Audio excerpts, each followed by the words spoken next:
نیویۆرک جیاوازوو بە خەڵکانێکی کەم ئاهەنگی ساڵی تازەی گێڕا.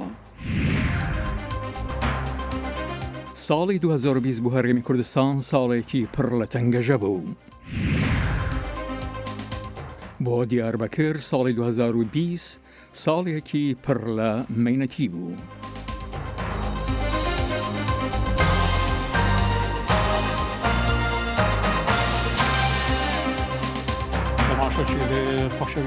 تەماشاچی لە خۆشەویستی دەمەتان خۆش لە واشنتن دیسیەوە خۆشهاتنەوە ڕای بەرنامەی کورد کۆنەکشن هەینی 8.5 شەوەکی و دەستپێکە ساڵە 2021. ساڵە 2020 بەهۆی پەتای کۆرۆناوە ساڵێکی قەیراناوی و پڕ لە تەنگەژە و کارەسات بوو بۆ مرۆڤایەتی بەتایبەت بوو هەژار و نەدارەکان و میلیۆنان خۆشەویستانیان لەدەستدا. بەڵام سەرەڕای ئەوە مرۆڤەکان خۆڕاگرن و بە هیواوە دەژیان.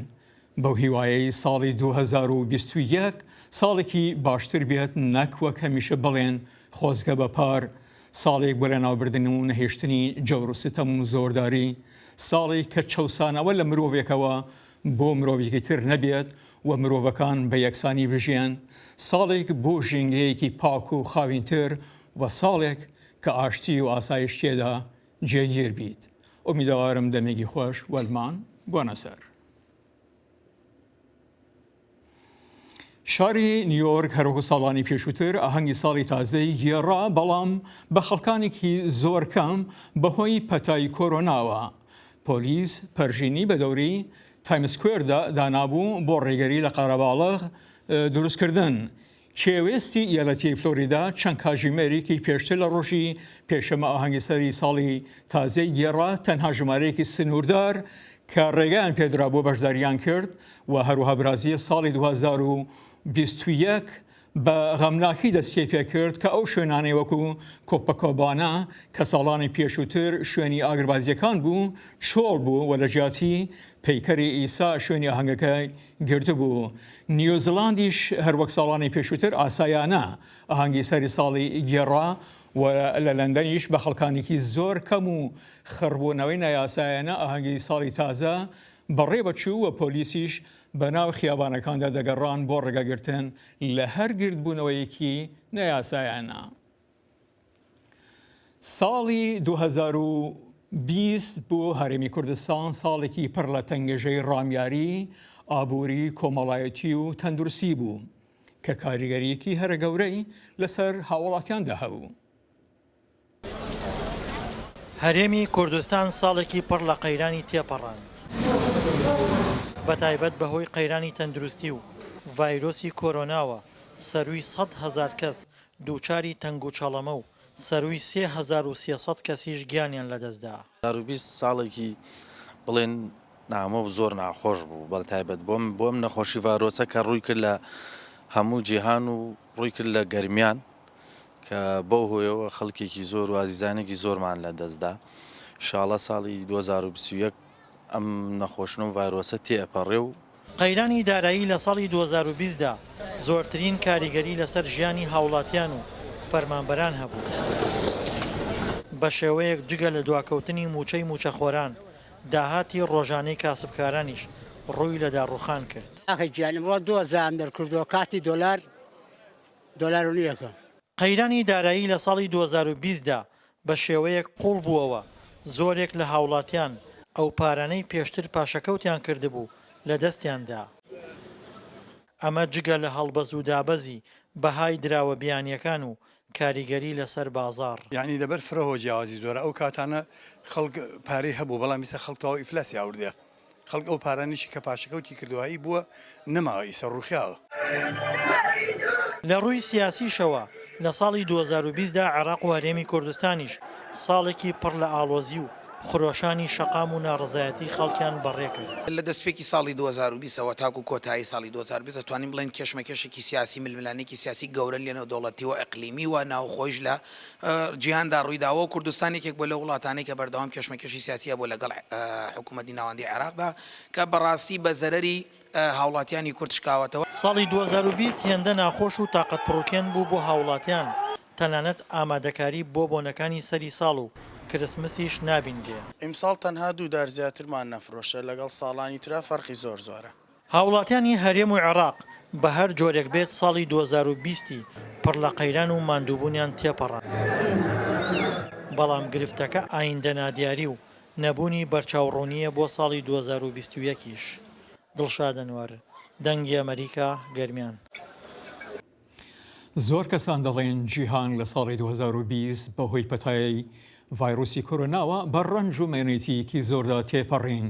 لەگەڵەوەشدا لە هەرێمی کوردستان هەندێک کەس پیان وایە کە تەنانەت ساڵێکی سەختتر بوو بۆیان بەهۆی قەیرانی ئابووری و بە هیوای باشتریان بۆ ساڵی داهاتوو خواست.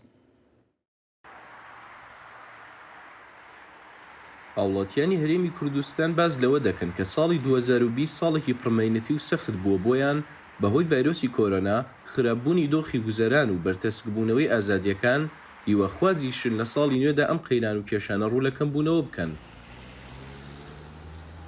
لە ساڵی 2020دا و لە کاتێکدا هەرێمی کوردستان بە چەندین قەیرانی ئابووری سیاسیدا دەڕۆشت، ڤایرۆسی کۆرۆنا دۆخی هاوڵاتیانی خراپتر کرد و لەگەڵ گیانلەدەستدانی زیاد لە 3000 کەسدا کەرەنتین و قەدەغی هاتوچۆ بۆ ڕێگری لە تەشەنەکردنی ڤایرۆسەکە دۆخی دارایی و هاوڵاتیان و بەتایبەتیش کاسبکارانی خراپتر کرد. بێگومان ساڵی 2020 یەکێک بوو لە ساڵە هەرە سەخت و ناخۆشەکان لە تەواوی دنیاە، ئەویش بەهۆی ڤایرۆسی کۆرۆناوە. بەڵام گەر بۆ هەر بەشێکی دنیا جارێک ناخۆش بێ، بۆ کوردستان، بۆ هاوڵاتیانی کوردستان زیاد لە جارێک بوو، لە زیاد لە لایەنێکەوە سەخت و ناخۆش بوو. ئەویش بەهۆی ئەو هەموو کێشە ئابووری و سیاسی و هەتا کۆمەڵاتیانی کە لە کوردستانە هەبوو. بێگومان ئەم کێشانی لە کوردستانە هەبوو درێژکراوەی ساڵەکانی پێشووتر بوون، کاتێکیش کە پەتای کۆرۆنای هاتە سەرە کاریگەری ئەم کێشانە چەند قات لێهاتەوە و گوزەرانی خەڵکی ئێجگار ناخۆش کرد. کەرەنتین و قەدەغی هاتوچۆ لەگەڵ خراپترکردنی دۆخی دارایی لە کاتێکدا فەرمانبەرانی کەرتی گشتی لە هەرێمی کوردستاندا کە زۆرینەی موچەخۆران پێک دەهێنن موچەی 7 مانگیان وەرنەگرتووە، کاریگەریکی ڕاستەخۆی لەسەر کردی پەروەردە و دۆخی خوێندکارانیش دروست کرد.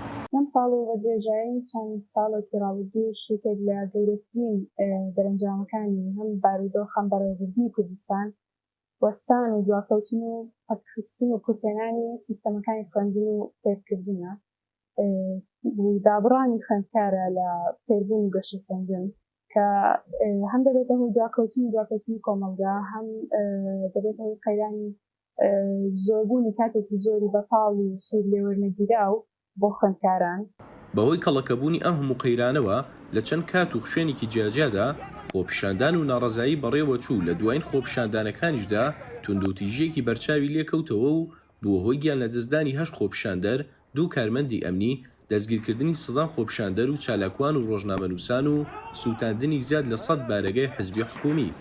ینی لە ماوەی ئەم 4-5 مانگەی ڕابردوو زیاتر لە 50 چالاکوان دەستگیر کراون کە بەرگریان لە مافەکانی خەڵک کردووە و بەرگریان لە ئازادی ڕادەربڕین کردووە، بەرگریان لەوە کردووە کە موچەخۆران داوای موچەکانی خۆیانەکەن لە حکومەت و ئەم دۆخە بەردەوام بوو تاکوی ئێستا، ینی ئێستا کە کۆتایی ساڵی 2020 بڵێن حکومەتی هەرێم تا ئێستا هیچ ڕۆیایەکی ڕوونی نییە بۆ چارەسەرکردنی ئەو قەیرانانی کە هەیە وە خەڵکیش لە ئێستا زۆر لە بارودۆخێکی خراپە، ینی ژیانی گوزەرەکە. لەگەڵ ئەم هەموو قەیران و مەینەتیانی کە هاوڵاتیانی هەرێمی کوردستان لە ساڵی 2020دا پێیدا تێپەڕین، ئەوان هیواخوازن ساڵی نوێ جیاواز بێت و قەیرانەکان ڕوو لە نەمان و کەمبوونەوە بکەن. ڕێباز مەجید، دەنگی ئەمریکا، سلێمانی. و ئێستاش ڕوودەکەینە هەولێر و کاردانەوەی هاوڵاتیان سەبارەت بە ساڵی 2020.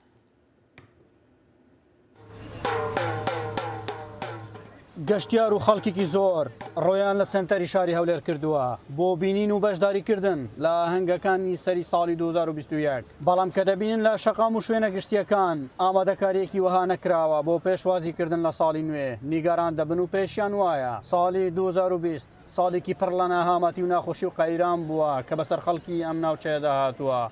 2020 ئەگەر بە شێوەیەکی گشتی باسکە من باسی ژانی خۆم کەم کۆمەڵێک هیوا و ئاواتم هەبوو، ئەتوانم بڵێم زۆربەی هەر زۆریان نهاتە دی، هەندێکیان تاوکێسەکە دەچن ساڵی 2021 لە چاوەڕوانیدانا بەڵام 2020 بەگشتی بۆ من ساڵێکی ناخۆش بوو کارەساتی گەورە بەسەر ملەتی داهات ئەو نەخۆشی کڕۆنەی بوو ئەو خەڵکە لە ژۆرێک کراوە و ئەو نەبوونی و ئەو بێبازاڕی و ئەو ژیانە تاڵەی و ئەم فەقیر و ئەو هەژاری و ئەو بێ معاشی و بێ هەمی کارەسات و نەکەری هیچی خۆشییان نەبوو 2020 هەمی کارەسات بەرامبەر لۆ فەقیر و هەژاری. لە ساڵی 2020دا بەهۆی قەیرانگەلێکی ناوچەکە وەک سەرروکی ڕێکخراوێکی کۆمەڵی مەدەنی دەڵێت بەو هۆیەوە بەشێک لە ڕێکخراوەکان مایە پۆچ بوون و دەرگای ئۆفیسەکانیان داخست. ساڵی 2020 ساڵیش پڕنەهامەتی بوو بۆ ڕێکخراوەکان بەوەی ئەو بارە ئابوور و قەیرانە سیاسی و ئابوورانە کە بەسەر وڵاتی ئێمەدا هاتبوو کاریگەری زۆری لەسەر کاری ڕێکخراوەکان دروست کرد بوو چونکە ئەو پاڵپشتێکە لە ڕێکخراوەکان دەکرا بۆی ئەو قەیرانانە ئەو ساڵەکە لە ساڵی 2020 ڕوویدا بوو کاریگەریی وای کرد کە بەشێک لە ڕێکخراوەکان مایەپووز بوون و نەیانتوانی هیچ سالاچێک بکەن و بەشێکیان نەکرد ئەوەی کە مایەپووزون بەشێکیان قفلیان لە دەرگایەکانیاندا و دەرگایەکانیان داخست. بازرگانان و کرێکاران و شۆفێرانی تەکسی لە هەولێر بۆ چوونی جیاجیان لە مەڕ ساڵی 2020 هەیە و ئومێد دەکەن 2021 ساڵێکی پڕ لە خۆشی و دوور لە قەیران تێیپەڕێنن. هیوادارم ساڵی 2021 معاش بدرێتن موسە بدرێتن گەنجەکانمان بێکار نەبن ئەو کۆڕۆنایە داچیتنە و نەخۆشی لە ناومان نەمینێتن ساڵێکی خۆش دەبی ئینشاءالله. هیوادارین 2021 ساڵێکی خۆش بێ 2020 ساڵێکی کەرنتین و خەڵک بێ ئیش و بێ پارە و ناخۆشیە خەڵک دری توندا وەزئی خراپە خەڵک هەیە بێ ئیشە تووشی غەڵەت دەبێتن ئینشاءالله بە قوتی خوای گەورە ئینشاءالله 2021 ساڵێکی خۆش دەبێ ئینشاءالله. جێی باسە ساڵی 2020 هەرێمی کوردستان ڕوبەڕووی قەیران گەلێک هات لەوانە قەیرانی دارایی و ئابووری و ڕێکنەکەوتنی هەولێر و بەغدا و هەروەها دواکەوتن و لێبڕینی مۆچەی فەرمانبەران و مامۆستایان و بڵاوبوونەوەی پەتای کۆڕۆنا و دابەزینی بەهای دیناری عێراقی بەرامبەر بە دۆلار و ناکۆکیە سیاسیەکان و خۆپەشاندانی هاوڵاتیان لە بەشێکی زۆر لە شار و شارۆچکەکانی هەرێمی کوردستان. ئەحمەد جێباری دەنگی ئەمریکا هەولێر. هاوڵاتیان لە دوهۆک لەم راپۆرتەدا باس لە سەختی ژیان دەکەن لە درێژایی ساڵی 2020. Di sala 2020 da Herêma Kurdistanê di çendîn qeyranan da darbaz bû. Petaya koronayê ya ku tev cîhan girtî. Edana mûçên fermanberan û giraniya bazarî û bilindbûna buhayê dolarî. Ev e hemî alozî bûn beramber jiyana hawlatî li Herêma Kurdistanê. Sala 2020 خودی یعنی قیران سرما همیه دهاتیم خودی معیشتی کمه معیشت نینم خودی شول نینه شول ضعیفه خودی در نوع خیت یعنی ام خود 10,000 شول ناکیم عارف خودی یعنی ام گلکت بسر و بر من عالم دین دار بود گل دین کری سر عالم ما نداینه حق کار با عام نداینه هندگاه بینه 500,000 هندگاه بینه میلیون اکثر نداینه ما دشکی بینه که نبید. Sala 2020 çalakvan û rojnamevan û mamostayan salek pirî astengdar bas kir. Bi taybet eger behsa parêzgeha dihûkê bikin ku tak û nûke çendîn çalakvan û mamosta ji ber daxwaziya mafê xwe dê desteserkirîne. و جه مخابنیه یعنی سرارای وان قیرانت اگل دیفه که کویل سال 2020 دا بسر پارێزگاه دوی که هەرێما کوردستان بگشتی دهاتی اف قیرانا یا نبون آزادیارا در برین آنکو تندکرن آزادیارا در برین نهیلانا وان مافن کو خلکه کی بویتن بریکن شارستانیانه دا خوازا مافین خوب بکن اوه همی هاتن ابن پیکرن مخابنی و سال 2020 دوباره آزادیارا در برین سالکو باش نبود. جبر قیرانا دارایی یا بردام سال 2020 دا کارگر و پالجی اسپیده تا ایواری المیدان کا پالانه و کار به دست نکردن. کارمه روزانه اوام ورنه ویسو که بس صنعتی هم دکن پیش صنعت هر یک انسانی که تلویزیون بینه صنعتک دو دستادنا و وی صالح نیده صالح کولو برازیلی هم بهورن یعنی كما كاريخ هشنا سكنان دي شول نينا امي ورن فيسو كاهني صبي حتى اذا جان روجنا مشنا شغل وروجنا نا ضبطين مرة حالو وك دينجي يعني منكارن انه اجبار كل خلق حتى بري عامل قلكي ارزانه. سلام بالای دنگ امریکا دوهاک. لە مووسڵ ئاهەنگی سەری ساڵ بەڕێوەچوو و هاوڵاتیان بە ڕێژەیەکی بەرچاو تێدا بەشداریان کرد سەرڕای هەبوونی ڤایرۆسی کۆرۆنا و قەیرانەکانی دارایی. ئاهەنگên سەرساڵانووی li gelek cihên giştî li Mosulê hatine gêran belê ahenga here mezina cemawerî li meydana Mînesa bajarî hate kirin û bi bejdariya hezaran hawlatiya. Her wesa li Mosulê kevin çendîn cihên cuda cuda ahenga sersalanî hate kirin û xatira xwe ji 2020 xastin. Lê Xan Gumrek got temenê wê zêdetirî 500 sala ye.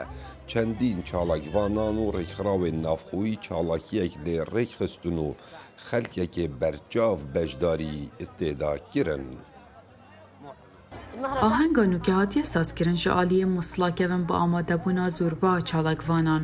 Bi rastî ahengeka xweş e.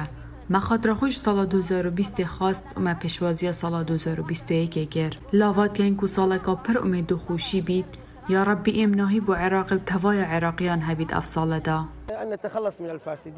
ئومێدا من ئەوە ئەم ji گەندەڵان قورتاڵ بین و ئێمە ناهی بەرقرار بێت لە تەواهیە عێراقێ و بە ئاناهیا خودێ ساڵێکا بێ ڤایرۆس و نەخۆشی بێت و بێ کوشتن و کاولکردن بێت و ساڵێکا ئاوادانکردنێ بێت و vەگەڕیانە ئاواران بێت بۆ سەرجێ و وارên xwe تایبەت کورد و کریسچیان و ئێزەدی ئەوێن مووسڵ بەجێ هێلای ئومیدوارم vەگەڕن ماڵên xwe.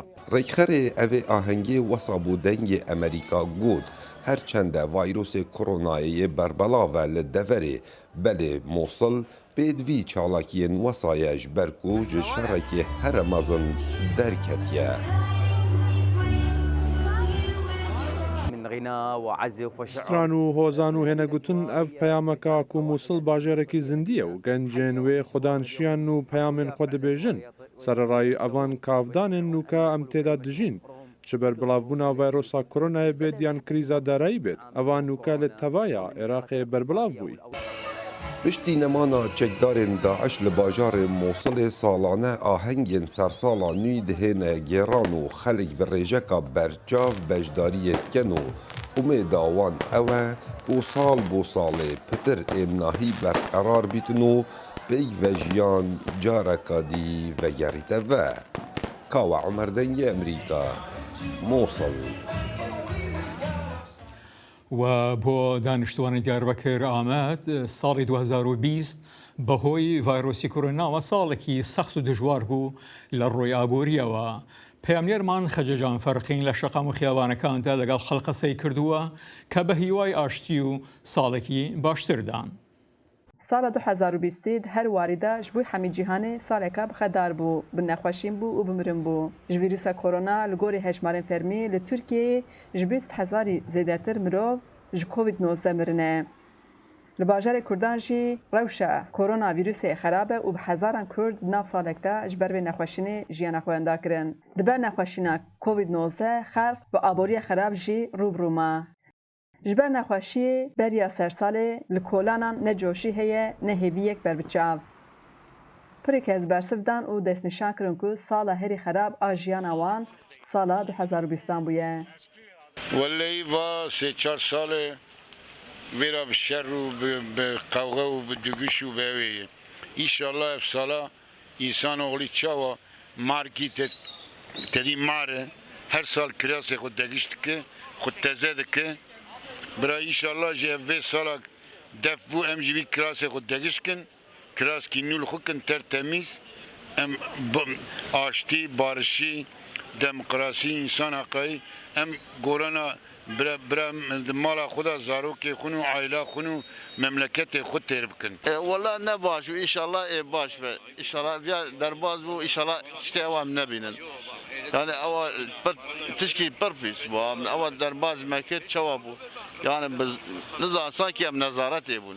Sanki em ne însan me tişkî dünyayekî degişik bû sanki ha. Xwedê serê kesê neyîne dünyayê Tirkiyeyê mezî. Xwedê sala 21 2021 Xwedê bi xêr û silametî bike. Xwedê barişkê bike inşallah. û em dixwazin ev nexweşî ser milletê me re here inşallah. بێجۆشیە مرۆڤان باندۆرە خۆیان لە پیانگ و ئانژی لۆتۆیا سەرسالی جێخستیە. بلێتێ منەری من نەستن ڕاستە ژبەر مەجێوا خۆنەری فەرەتێ نەمایی بڕاستیژی ئەس بێم قەی تەمەنێ من 54 مثالك وەر خراپ خەدار نەدی هەر واریدە وارێ نەخۆشیە دەوە توزانە نەخۆشیە کتر ناوا جیهانێدە بەلا بوویە و هەر کەس پێ باندۆر بووی عنی زەماندا زێدەجی پر پێ باندۆر بووی ئەس وێ بەوەریەدەم تورکیایی ئیژە ساڵا 2020 بڕاستیدە هەر واریدە مەتەنگاسی کشە وارێ ئابۆریدە وارێ سیاسیدە هەروەم دنەڕ دگرن سەر سیاسی پارتیا وان دگرن گرتی گاها بڕاستیشی وانەقی ئەگمانەکی ئەمریکا تێوەشانن قی ئەمریکا ئەوروپا ئەلکەسیوان تشتان نابینە لێ ڕدوانێ فرۆشکارێ 16 ساڵان دەبێژە دەما مرۆڤ هێویاوان کێم دەبێ بەرێخۆ پێتر ددن لیستۆکێن وەکا لۆتۆ و پیانگۆیە ویسان چخۆ ئیشوی خراپ دەرە تشتی ئاواکینۆ دەها زێدا دەگرێت دەها فرۆتن ئاواشی باشە ماشی سان باش ئەما کی ئاواوی کێمە کاراویش مەرە کێمە خەجیجان فارقین دەنگ ئەمریکا ئامێد ساڵحەدین دمرتاش هاوسەرۆکی پێشووی پارتی دموکراتی گەلان هەدەپە هەر لە نۆڤامبری ساڵی 2016ەوە بە تاوانەکانی تیرۆریزم لە زیندانی تورکیادایە و لە 22 ئەم مانگە دادگای مافەکانی مرۆڤی ئەوروپا بریاریدا دمرتاش دەبێ دەمەودەست ئازاد بکرێ. بۆ ئەوەی بزانین ئاخۆ ئەم بریارە چه کاریگەری لەسەر زیندانیکردنی دیمرتاش هەیە عەبدوڵڵا حیجاب لێکۆڵەر و چاودێری کاروباری ڕامیاری ڕاستەوخۆ لە ڕێگای سکایپەوە لە نۆرویژ لەگەڵماندایە. کاک عەبدوڵڵا خۆشاتنەوە بەڕامەکانی بەشی کوردی دەنگی ئەمریکا تا ئەو ڕادەی ئێوە ئاگادار بن دەوڵەتی تورکیا ئەردوگان و ئاکاپا چه کاردانەوەیکیان هەبووە لەبارەی ئەو بریارەی دادگای مافەکانی مرۆڤی ئەوروپاوە. دەم باش کاکجانی سەرساڵەوە پیرۆز بە هێوی دیکەم ساڵە 21 ساڵێکی باشتر بەش ساڵە دەرباس بووی بوو هەموو مرۆڤاتی و بۆ گەلێک کوردستانیژی دادگای مافە مرۆڤ ئەوروپای دەمە بریارێکدا وەک پرەنسیپ وڵاتێن کو ئەندامن وڵاتێن کو دخوازن بە یەکەتی ئەوروپایرە دەناوە دانەستاندنە هەڤکاری بن دەبێ وێ بریارێ بجی بگەینن لێ تورکیا چەند ساڵە دەما ئەردۆغاندا هەموو هەوڵی خودایە کو وەکو بخوا دخوازە سیاسەتێ بکە وەکو بخوا دخوازە بە ئەوروپایرە دانەستاندنێ بکە لەسەر وێ بنگەهێژی دەنگبەدانەوان یا بێژن کاربەدانەوان لە هەمبەر بریارە دادگاه مافە مرۆڤ ئەوروپای ئەوە بکۆم گوتن ئەو بریارێکی سیاسی و مە عەلاقەدار ناکەل بەر هەندێکی ڕێ نەدەم کو سەلاحەدین دەمیرتاش دووبارە بەرە بەردانژی بەرکو ئەردۆغان ئازادیە سەلاحەدین دەمیرتاش بەرژەوەندیە خۆیان تاکە کەسی دە نابینە.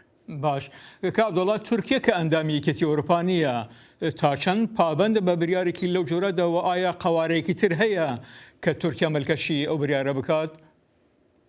ڕاستە تورکیا ئەندام نینە لێ هەوڵە بە ئەندامبوونێدانە و لەوێژ گرنگتر تورکیا ئەندامی کۆنسەی ئەوروپایە و مەجلیسە پارلەمانتەرە ئەوروپای دەژی دیسان هەر ئەندامە و هەوڵ دەدا و پەیوەندی خۆ بە ئەوروپایە نزیکە و ئەندامی دادگاه مافە مرۆڤ یعنی تورکیا خوا متعهد کردیە خوا بێژن بەرئۆدای کردیە و بریارên دادگاه مافە مرۆڤ ئەوروپای بجی بگەینە لەو ماژی ئەو کاری کۆنها ئەردۆغان و حکوومەتەوی دیکە ڕاست بەرەوەژیە وان تعهدانەیە و تورکیا بخوا پێشتر وەزیفەدار کردیە وان بریارە بجی بگەینە لەو ماژی ئەو کاری کۆنها ئەردۆغان و دەوڵەتەوی دیکە زێدەتر هەوڵدانێکە بۆنە هەندێک و دەسەڵاتە خۆیان دیکتاتۆری وەکو کو بخوا دەخوازە پێش بە و گۆه نەدە چه بریارێ و مافێن مرۆڤە عەلاقەدار دکە.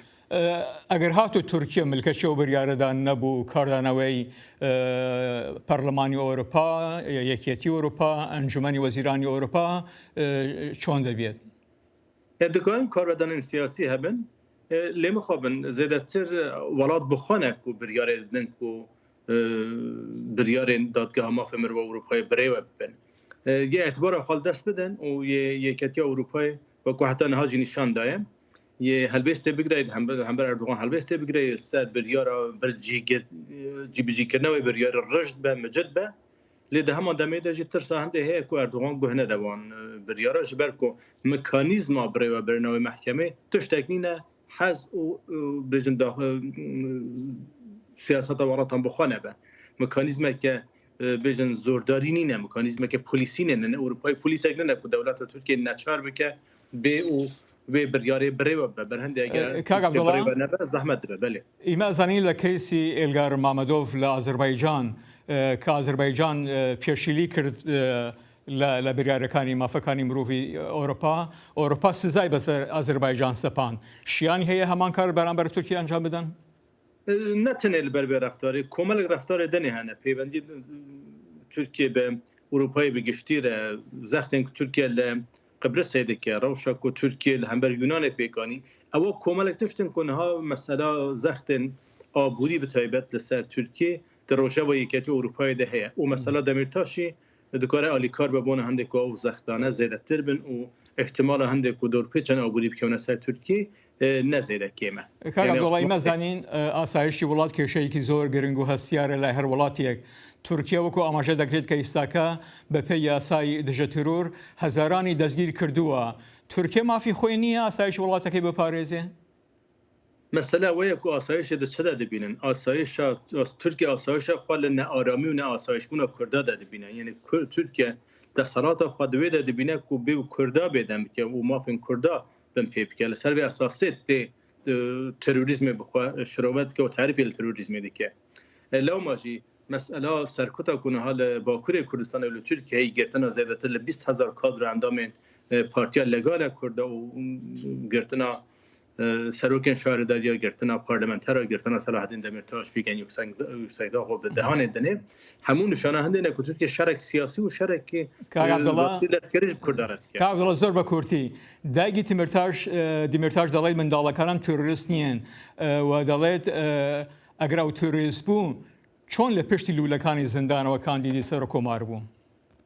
6 میلیۆن ئینسانە دەنگدایە پارتیا و دەمرتاش سەرۆکاتیا وێدە کرد و دەدەما هەڵبژاردنە سەرۆکۆمەری دێژی سەدا زێدەتر سەدا 15 سەدا عەبدوڵڵە مەخابن کاتێکمان تەوا بوو عەبدوڵڵە حجاب لە کۆلۆر و چاودێری کاروباری ڕامیاری زۆر سپاس و ساڵی نۆتان پیرۆز تا بەڕێوەی ئەندامان شاد و سەرفراز بن ببینە خۆش